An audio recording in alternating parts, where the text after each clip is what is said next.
kita akan membahas mengenai os humerus. Nah, os humerus ini dia tempatnya ada di lengan atas kita.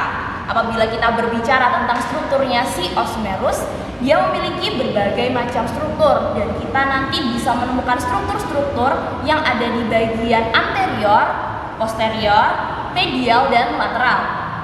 Pada bagian superomedial nanti kita akan menemukan kepala si humerus. Nah, namanya adalah caput humeri, dia yang bagian merah gelap ini. Lalu layaknya manusia, apabila manusia memiliki kepala, maka humerus juga memiliki leher. Nah, namun lehernya si humerus ini dia ada dua. Ada kolum anatomicum dia yang berwarna kuning ini, dan ada kolum chirurgicum dia yang berwarna toska. Nah, mengapa namanya adalah kolum chirurgicum? Karena pada bagian os humerus seringkali terjadi fraktur atau patah tulang. Dan patah tulang yang sering terjadi adalah di bagian kolum chirurgicum. Maka dari itu para dokter sering melakukan tata laksana operasi untuk merekonstruksi tulang pada bagian kolum chirurgicum ini. Selanjutnya, nanti di bagian anterior kita akan menemukan dua fossa. Nah, ini yang akan membedakan dengan bagian posterior. Bagian anterior nanti ada yang berwarna pink ini, dia bernama fossa radialis. Untuk yang bagian toska, dia bernama fossa coronoidea. Di kedua fossa ini nanti dia akan lurus dengan struktur yang bernama condylus humeri. Nah, condylus humeri ini adalah campuran biru plus kuning.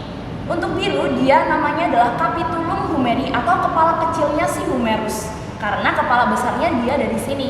Nah, lalu untuk yang kuning di bagian bawah kita sebut sebagai trochlea humeri karena ada yang bilang dia itu mirip sebagai katrol, sedangkan trochlea artinya adalah katrol. Setelah itu kita bahas bagian posteriornya. Nah, ini yang paling membedakan dengan bagian anterior tadi. Apabila di bagian posterior dia hanya memiliki satu fossa, namun fossanya berukuran besar. Kita sebutnya sebagai fossa olecrani karena nanti dia akan menjadi tempat menempelnya olecranon. Nah, setelah itu yang paling penting lagi adalah sulcus nervi ulnaris yang dia berada di medial. Hal ini nanti akan menjadi sebuah sebab di mana akan terjadi peristiwa funny bone, atau mungkin teman-teman terasa seperti tersetrum saat sikut teman-teman sedang terbentur sesuatu. Hal ini dikarenakan oleh nervus ulnaris, dia nanti akan melewati sulcus ini dan apabila terbentur nervus tersebut nanti dia akan terasa tersetrum. Kurang lebih seperti itu.